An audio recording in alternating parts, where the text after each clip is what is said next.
effective today to take the place of Senator Ensign. Mr. Heller has served in the House since 2007. Also on the Senate's agenda today, a procedural vote on the nomination of James Cole to be Deputy Attorney General. That's set for 5:30. And now live coverage of the U.S. Senate here on C-SPAN 2.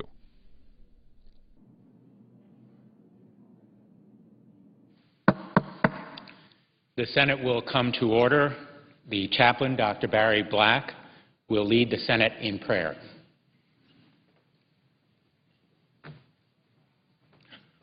Let us pray.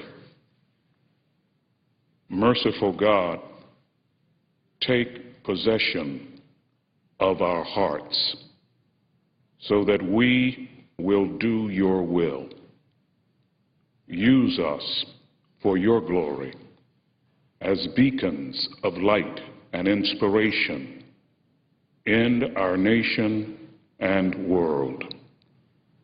We desire for your name to receive the honor it is due. So show us your ways and teach us your path. Lord, be gracious to the members of this body, showering them liberally with your wisdom. Let your love fill and rule their lives, preparing them for that bliss you will give to those who love you. We pray in your great name. Amen. Please join me in reciting the Pledge of Allegiance to the flag.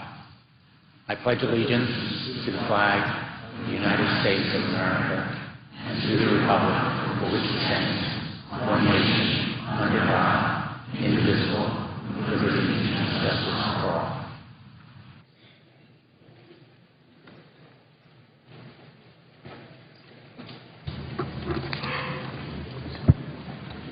The clerk will read a communication to the Senate.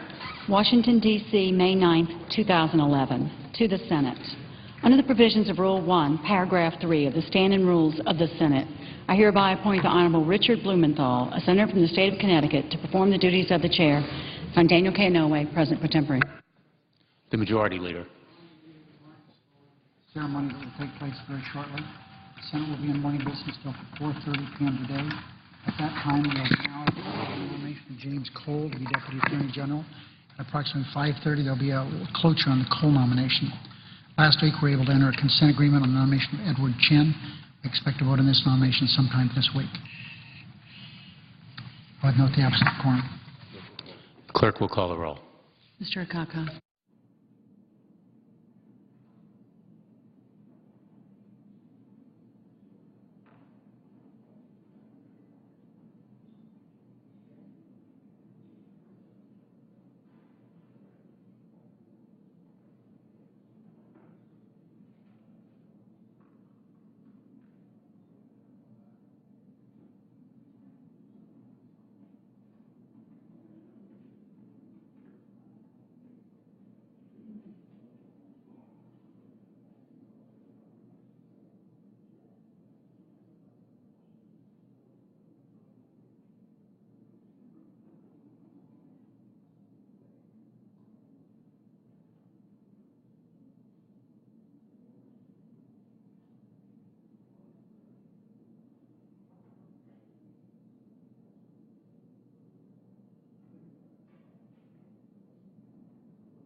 President, Majority Leader. ask unanimous consent to call the quorum be terminated. Without objection, call the quorum is terminated. The Chair lays before the Senate a certificate of appointment to fill the vacancy created by the resignation of former Senator John Ensign of Nevada. The certificate, the Chair is advised, is in the form suggested by the Senate. If there is no objection, the reading of the certificate will be waived and it will be printed in full in the record. If the Senator designee will now present himself at the desk, the Chair will administer the oath.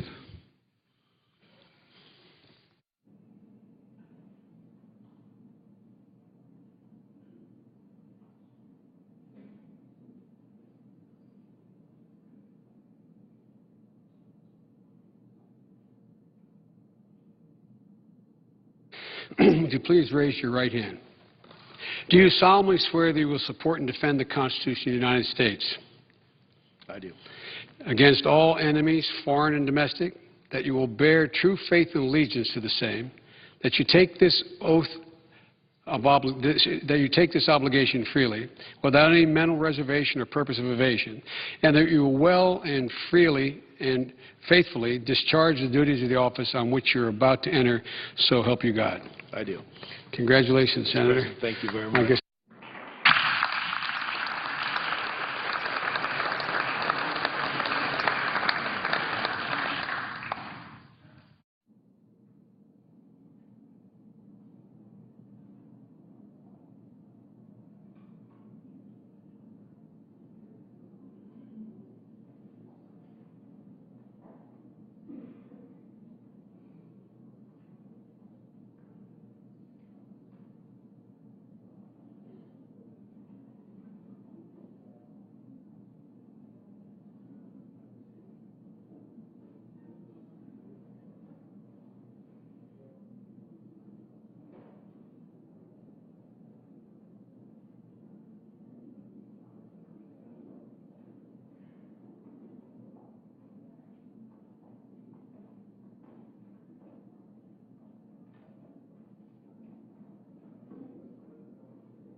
The clerk will call the roll.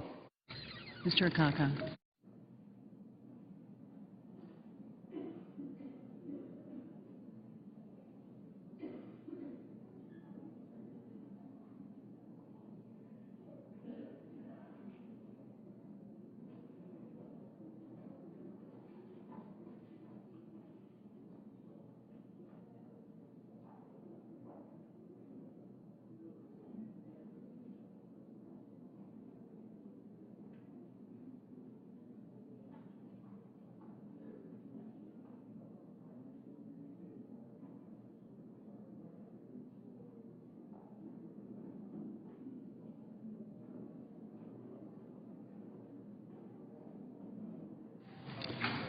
The Majority Leader. H.R. 3 is at the desk. I understand it's due for its second reading. A quorum call is in progress. I'm so sorry. I ask consent the quorum call be initiated. Without objection. Mr. President, I'm told that H.R. 3 is at the desk and due for a second reading. The clerk will read the bill for the second time. H.R. 3, an act to prohibit taxpayer-funded abortions and to provide for conscience protections and for other purposes. Mr. President, I would now object to any further proceedings at this time. The objection having been heard, the bill will be placed on the calendar under Rule 14. Mr. President, every time we have a peaceful transfer of power at any level of our government, it speaks to the strength of our democracy. Today is no different. Today, Nevada welcomes our newly appointed Senator Dean Heller. until a few minutes ago, Congressman Heller, to this side of the Capitol. Nevada is still reeling more than most from the Wall Street recession that crashed our housing and jobs market. I look forward to working with our new junior senator to make the tough choices that will help our state and our citizens recover. The Senate will soon the Senate will soon confront one of those tough choices. We'll continue our conversation about how to save taxpayer money and lower our nation's deficit and debt. We have to recognize we cannot do either so long as we keep giving away money to oil companies that clearly don't need taxpayer handouts. As gas prices and oil company profits keep rising, each senator will soon have the opportunity to stand with the millionaires or with the middle class. Also, Mr. President, today the Senate will vote on whether to advance the nomination of Attorney General's top deputy, Jim Cole. The Deputy Attorney General runs the day-to-day operations of the Department of Justice. He also supervises the National Security Division and makes critical decisions each day that affect the safety of our great nation. For instance, Jim Cole is one of the only people at the Department of Justice who can sign the critical warrants that permit our intelligence officials to conduct surveillance on suspected terrorists. In the last week, our country has been reminded of the incredibly important role our intelligence community plays.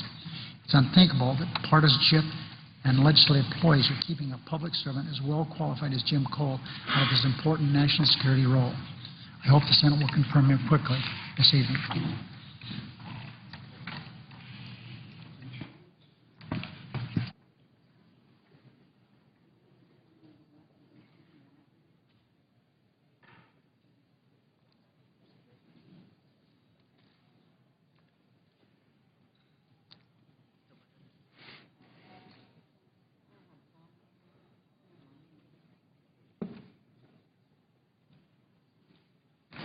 Mr. President. The Republican leader. First, we just swore in our new colleague, Dean Heller, and the Majority Leader is giving a reception for him this afternoon. We would hope that many members will take the opportunity to go by and welcome him to the Senate. Mr. President, on another matter, I'm going to devote my leader time this afternoon to an issue that may not be on the Democrats' legislative agenda this week, but which is certainly on the minds of most Americans every day. I'm referring, of course, to the high cost of gasoline. All across the country, people are suffering from the run-up in gas prices that we've seen over the past few months.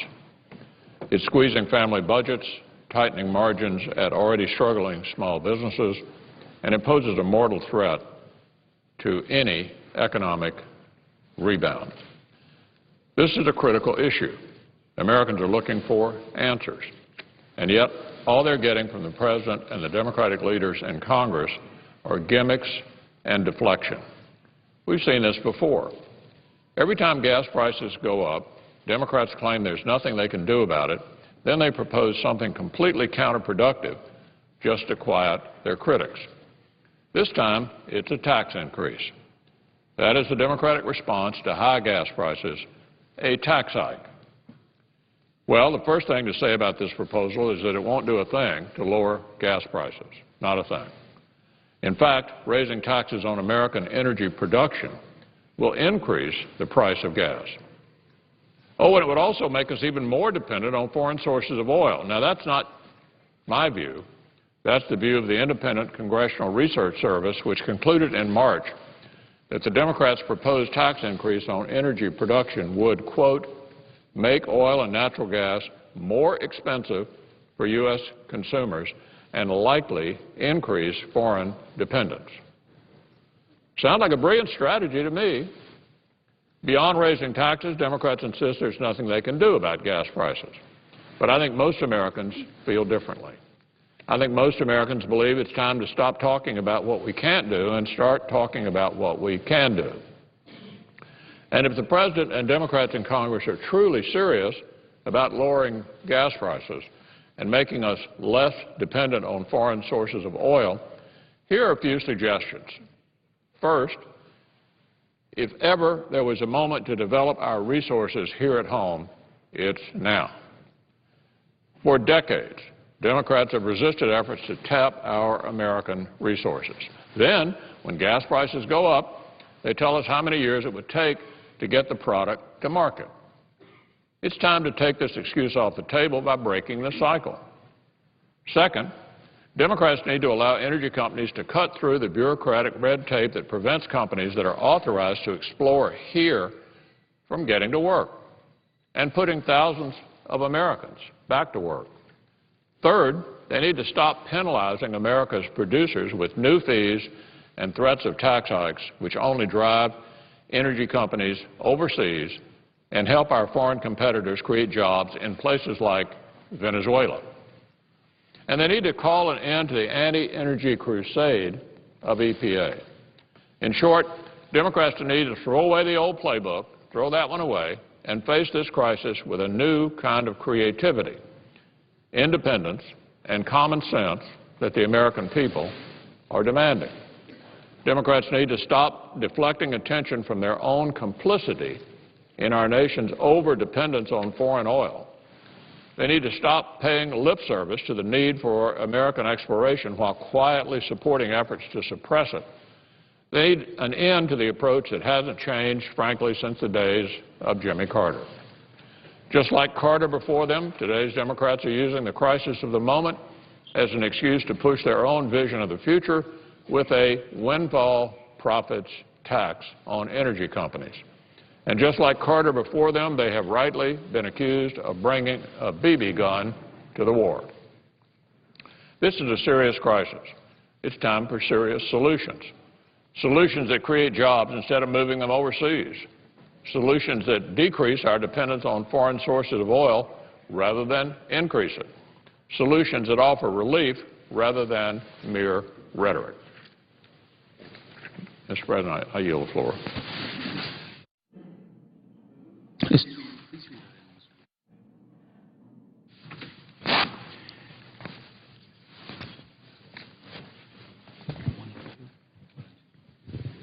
Under the previous order, the leadership time is reserved. Under the previous order, the Senate will be in a period of morning business for debate only until 4:30 p.m., with senators permitted to speak therein for up to 10 minutes each. The senator from Arizona. Thank you, Mr. President. I note that Vice President Biden was just here for the swearing-in of our newest senator, Dean Heller from Nevada, and I add my congratulations to now Senator Heller joining this body.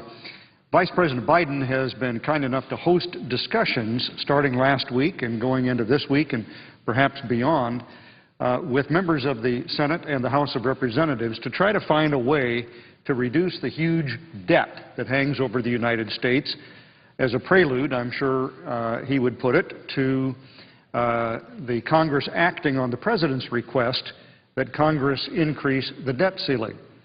There have been generally two ways suggested on how to deal with our debt. Many Democrats believe that the wealthy in the United States don't pay enough taxes and that therefore one way to reduce the debt is for taxes to be increased, especially on the wealthy.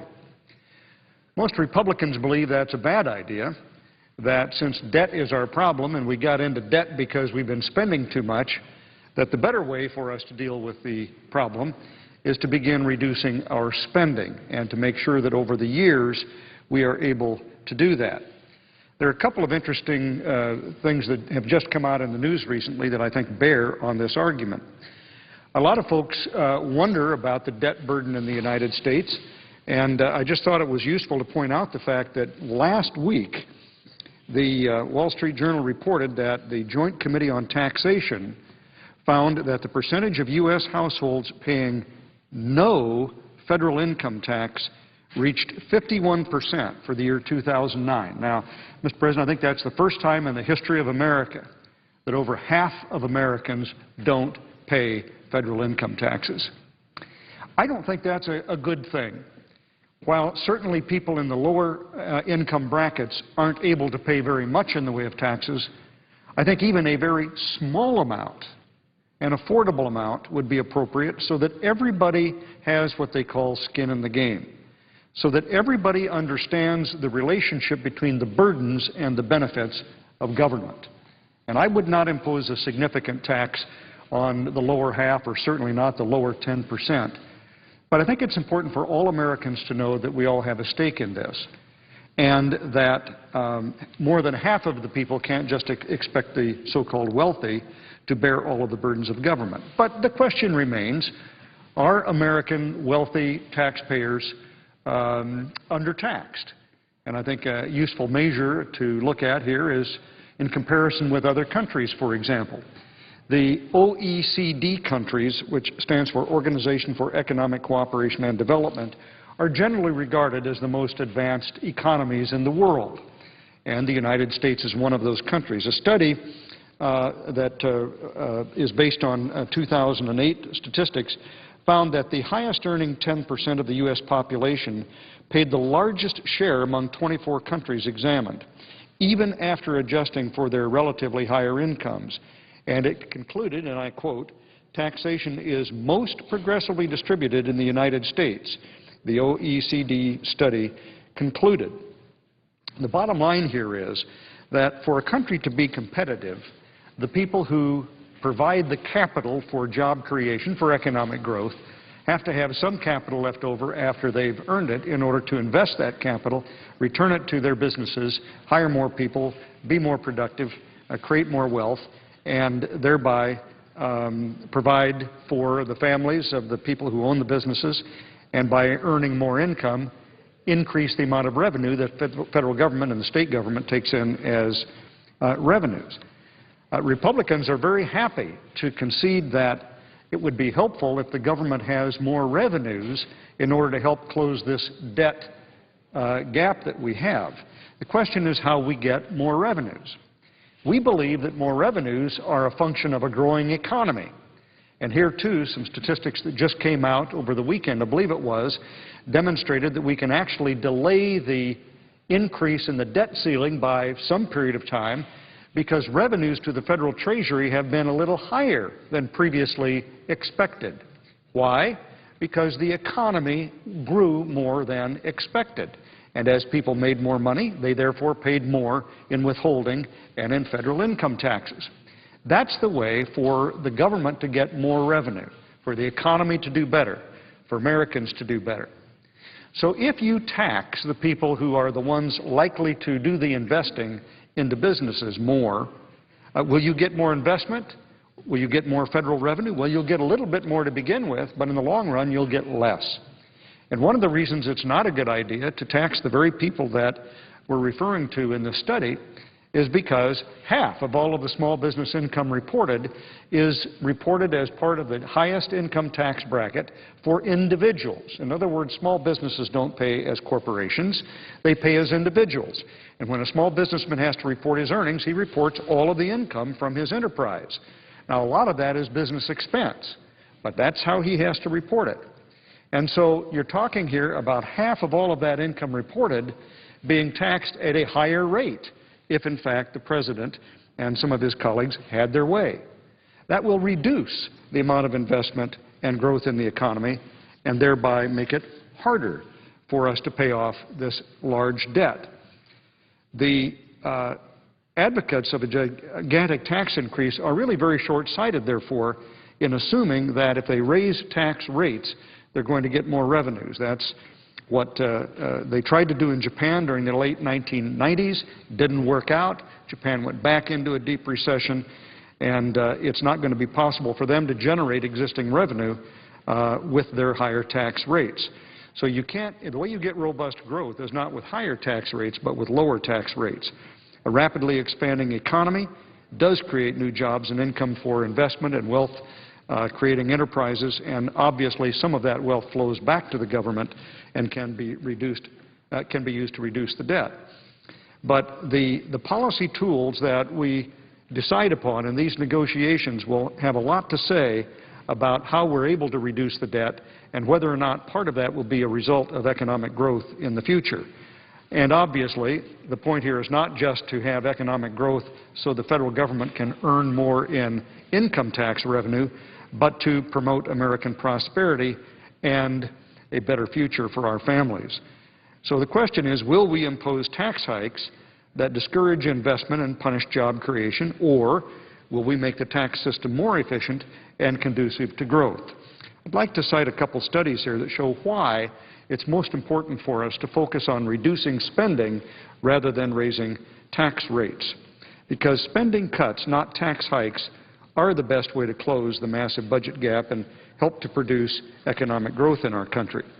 One study was performed by two Harvard economists, Alberto Elesina and Silvia Ardagna, and they determined, I'm quoting now, by studying large-scale fiscal adjustments by wealthy developed countries from 1990 to 2007, they determined, and I quote here, that spending cuts are much more effective than tax increases in stabilizing the debt and avoiding economic downturns, end of quote. Moreover, they found, and again I'm quoting, several episodes in which spending cuts adopted to reduce deficits have been associated with economic expansions rather than recessions. Another study by two economists at Goldman Sachs, Ben Broadbent and Kevin Daly, undertook a similar study recently, and they reviewed every major fiscal correction in wealthy nations since 1975. Here's what they found, and I quote, decisive budgetary adjustments that have focused on reducing government expenditures have, 1, been successful in correcting fiscal imbalances, 2, typically boosted growth, and 3, resulted in significant bond and equity market outperformance. Tax-driven fiscal adjustments, they say, on the other hand, by contrast, typically fail to correct fiscal imbalances and are damaging for growth, end of quote. So reducing spending was the way not only to reduce the debt of the country, but it also boosted growth, whereas tax-driven adjustments had exactly the opposite effect, failed to correct the fiscal imbalances, and were damaging for growth. A final study, and I think this is interesting because it focuses on some of what we think of big spending countries. This is the same two economists, Broadbent and Daly, and they pointed out specifically to Ireland, Sweden, and Canada. In each case, they did an adjustment driven principally by cuts in public spending. And Sweden in particular, which is very famous for being a generous welfare state, was able to trim the size of government substantially, all of which suggests to me that if Stockholm could do it, Washington ought to be able to do it today. So the bottom line is, Mr. President, that reducing the short-term deficit and stabilizing the long-term debt are critically important to American prosperity and living standards, and if you do it by reducing spending rather than increasing tax rates, you can also have the additional benefit of increasing prosperity, not just for businesses and families, but for the U.S. government, which would then make more revenue in terms of income tax revenues. Bottom line here is, as we work to forge this bipartisan compromise that everyone is looking to us to try to reach, we should bear these basic principles in mind, that cutting spending, not raising taxes, is the answer. Mr. President, I'm going to ask unanimous consent to put two documents in the record. The first is a document that was published in National Review Online, dated May 9th, called The Future of American Prosperity, which I authored. And the second is a publication in the weeklystandard.com on May 16th by Fred Kagan and Kimberly Kagan. Without objection. Thank you. Mr. President, since my time has just about expired, I'll simply describe this second document, which is, I think, one of the best statements that I've seen recently. Fred Kagan and Kimberly Kagan write about the result of the death of bin Laden not offering an excuse to end the war in Afghanistan or our other efforts against terrorists, but rather suggesting that success will come to us when we understand the nature of the threat and maintain our efforts to root it out wherever it may be, whether that be in Afghanistan, Iraq, Pakistan, Yemen, Somalia, or wherever. And I think it's an excellent piece, and I commend it to my colleagues as suggesting the way forward as we continue to fight the radical Islamists who obviously would continue to visit ill on the United States and on other Western powers.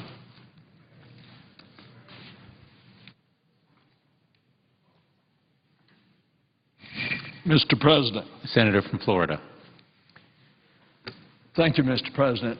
I wanted to call to the attention of the Senate the fact that a number of state legislatures, including our state legislature in my state of Florida have been enacting election law bills that severely constrict the right of the people to express their vote.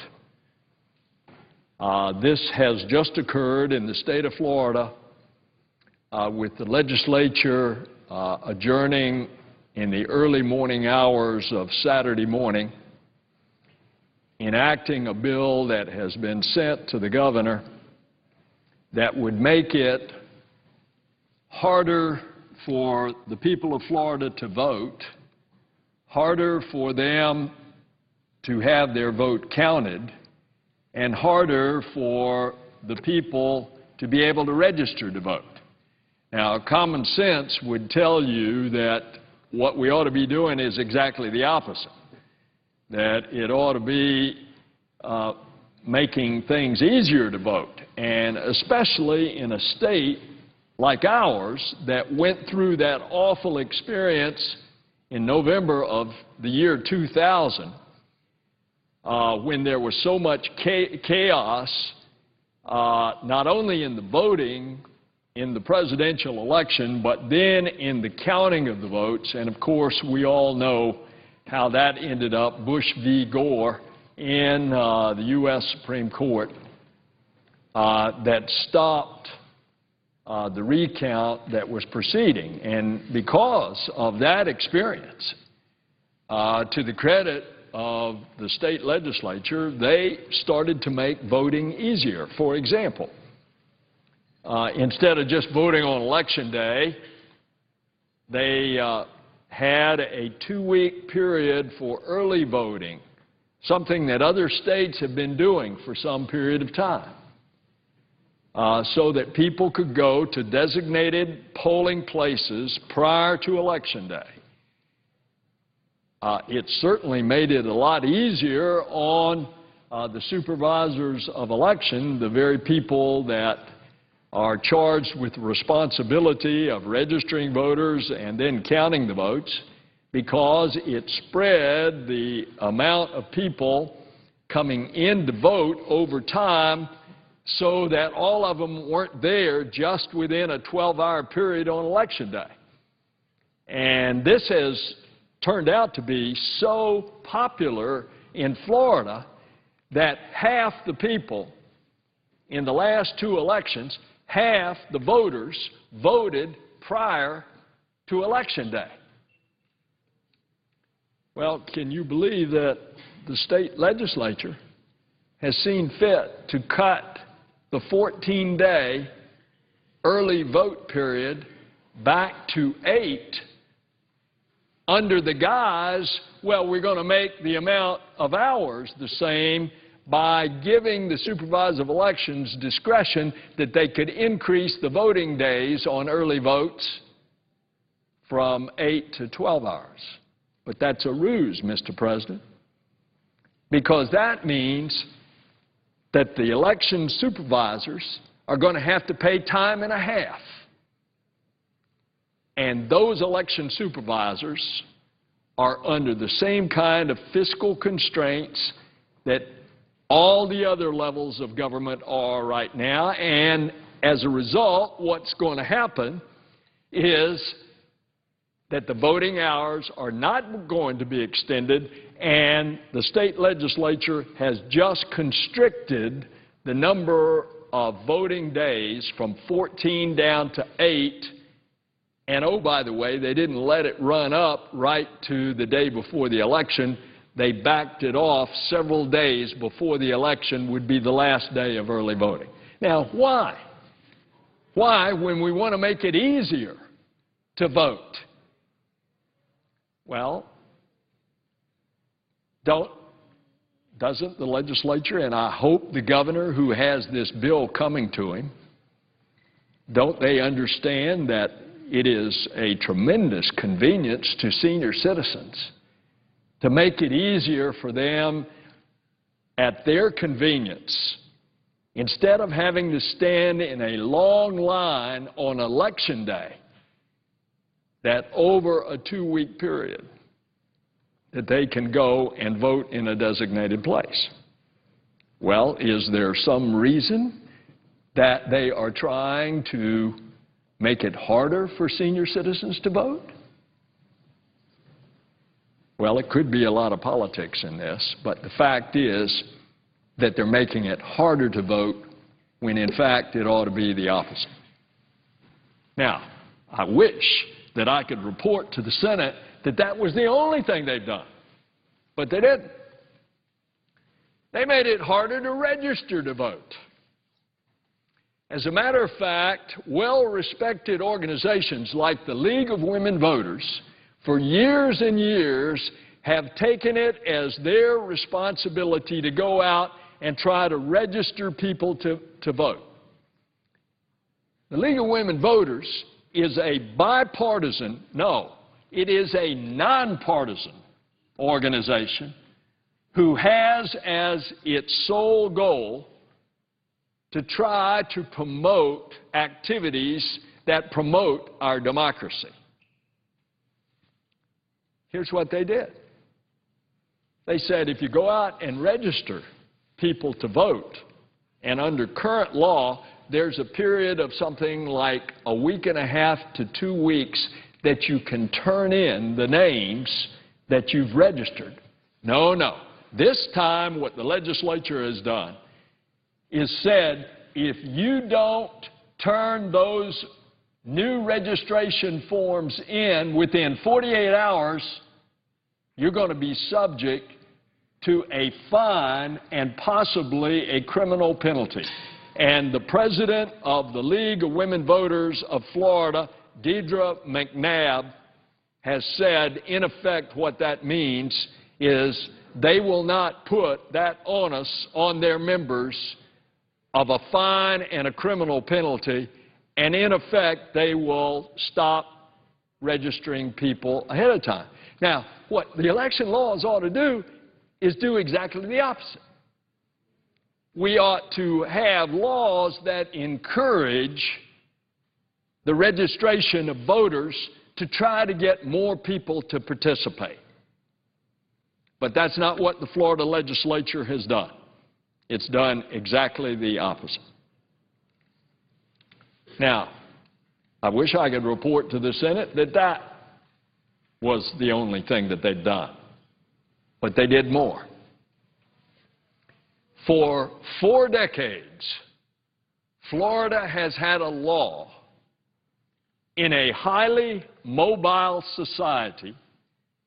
If you have moved and you go on election day to cast your vote and your registration address is different from the address that you show, for example, that you registered to vote years ago, maybe even a year ago, but in the meantime you have moved and your documentation, say your driver's license shows your new address.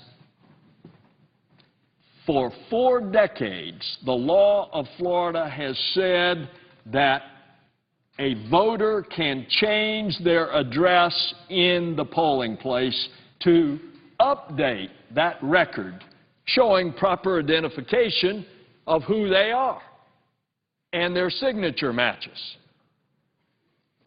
Not so now. The legislature of Florida has just changed the law that if your address or if your name changes, what happens if you got married in the last year and now your name doesn't match your registration name? You still want to vote. What's the legislature of Florida done? They have now going to require you not to cast a ballot. You're going to have to cast a provisional ballot. And you're going to have your authenticity certified after the fact. Mr. President, the experience with provisional ballots in the last presidential election in Florida in 2008 was that of the some 35,000 provisional ballots cast, 17,000, half of them were not counted.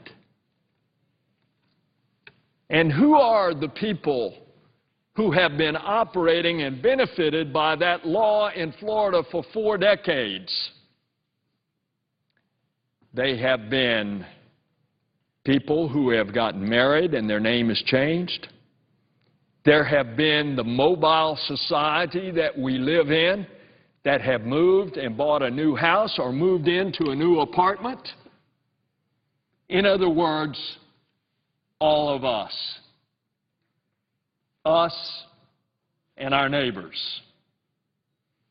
And who especially else might have been the reason for the legislature of Florida to change this 4-decades-old law?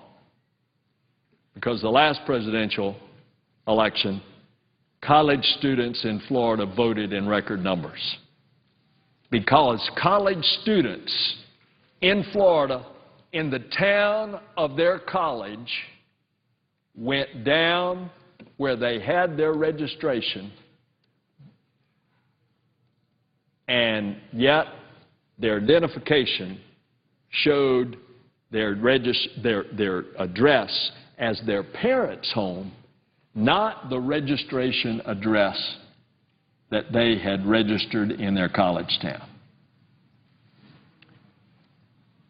That's not making it easier to vote. That's not encouraging college students to vote. That's doing exactly the opposite. That is suppressing the vote. Now, what I am reporting to the Senate has been widely commented on in Florida in almost every editorial page in the state of Florida, with the bottom line conclusion of what I have just said. It is trying to suppress the vote by making it harder to vote, harder to register to vote, and harder to have one's votes counted as it was intended. So I have written the governor, and I have asked the governor to consider all of these things, Mr. President. It is widely commented in the Florida press that the governor will sign the bill, thus constricting, restricting, whatever word you want to use, the right of the people to vote. If the governor does sign the bill or let it go into law without his signature, then our only other mechanism at this point, since there are 5 counties in Florida's 67 counties that are under a watch list under the civil rights legislation of the Voting Rights Act of 1965. It is my intention to encourage the Department of Justice, the Civil Rights Division, to examine this legislation with regard to the Voting Rights Act. And preparatory to that, I have sent a letter to Thomas Perez, the Assistant Attorney General of the Civil Rights Division of the Department of Justice, alerting him to this fact. And, Mr. President, I have quoted in that letter, I have quoted several supervisors of election, both Democrats and Republicans, that have said that cutting the early voting period from 14 days to 8 will shrink poll access by 50% and disenfranchise a significant number of voters. That was what the supervisors of election, the elected officials in each of the counties, were telling me. And I want to quote a Republican supervisor of election, Deborah Clark in Pinellas County, which is the county of St. Petersburg and Clearwater, Florida.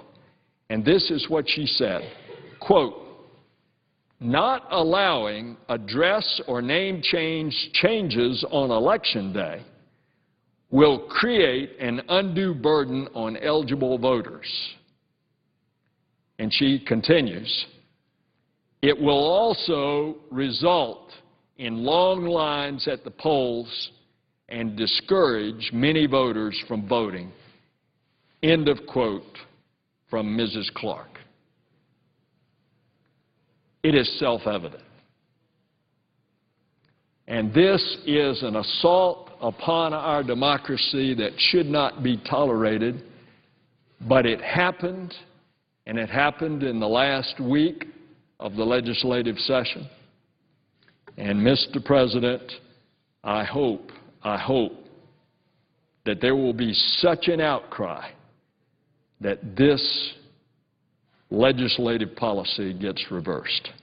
Mr. President, I yield the floor. Mr. President. The Senator from Nebraska.